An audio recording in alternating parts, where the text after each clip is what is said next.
Hey guys, Phoenix here, and today I'm going to be talking to you guys about how to fit your DNA brake lights onto an Astra H. So this is quite an old video now. It's been long overdue and I'm only just doing the voiceover for it. But as you can see here, I'm unboxing the DNA brake lights. I got mine off eBay all the way from Germany for £280.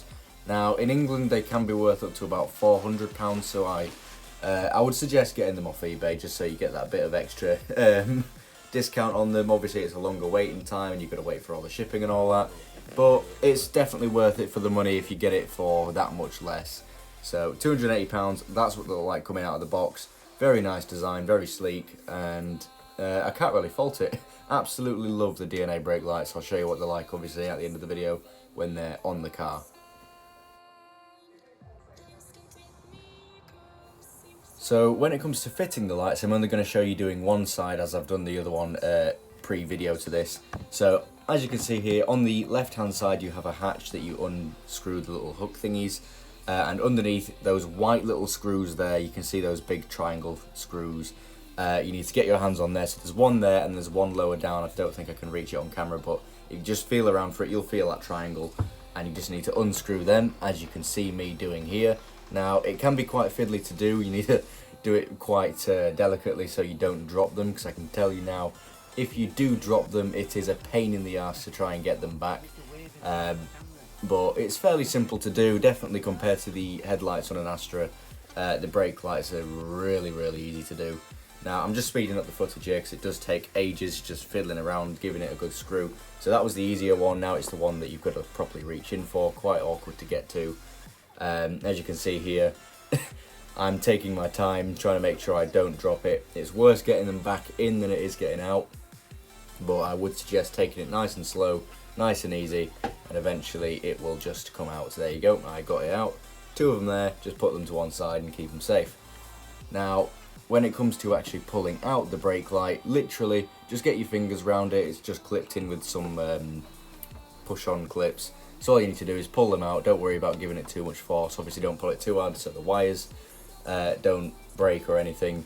But yeah, just give it a good pull, and then behind it you will have the wires. So there's just a little release clip on the wires.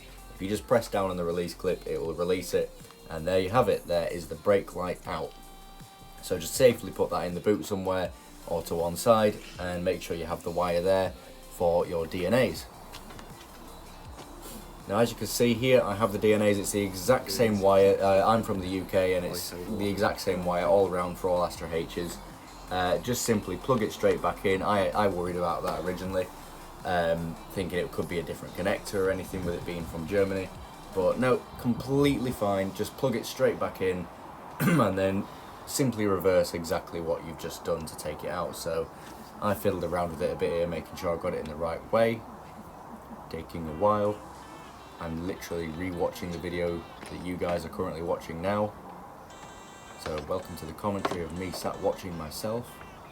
Today we are watching myself. I'm going to push on the light. As I push on the light, it slowly does clip back in. Now it's a bit awkward to push back in because you've got all the foam on the other side to keep it nice and soft and make sure it doesn't rattle or anything. But yeah, it takes a while. You've got to make sure you push it in nice and hard, and then the little circular rubber thing at the top, just make sure you pull the little rubber flaps up above it so it's in securely.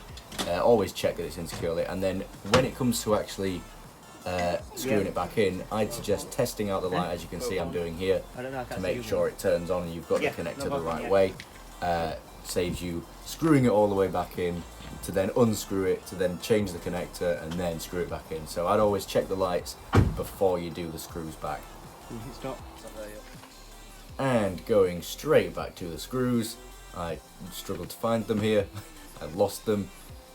And sit in the boot. I would definitely suggest sitting in the boot to try and put the lights in and out, simply because it's just easier to get to the little hooks rather than standing out. I tried standing out and you just cannot see where to get.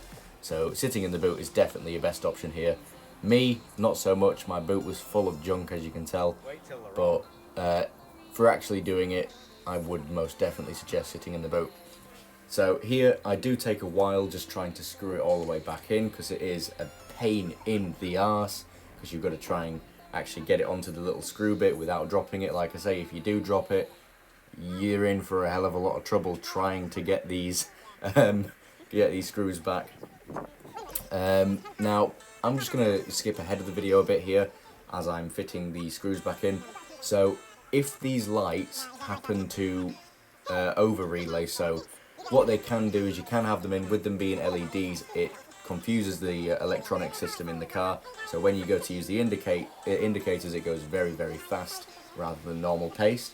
I luckily didn't have this problem, but I've seen on another video on YouTube where people have had this problem. So simply, if you do get that problem, all you're going to have to do is take your car to the garage and pretty much just get the electronics sorted properly.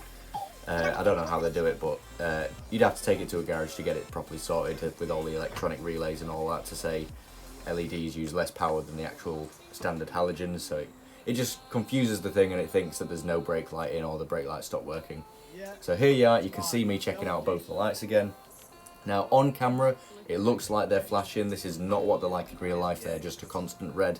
It's just because I record in 4K 60 FPS, so it catches that little flicker as anything would, like an LED TV.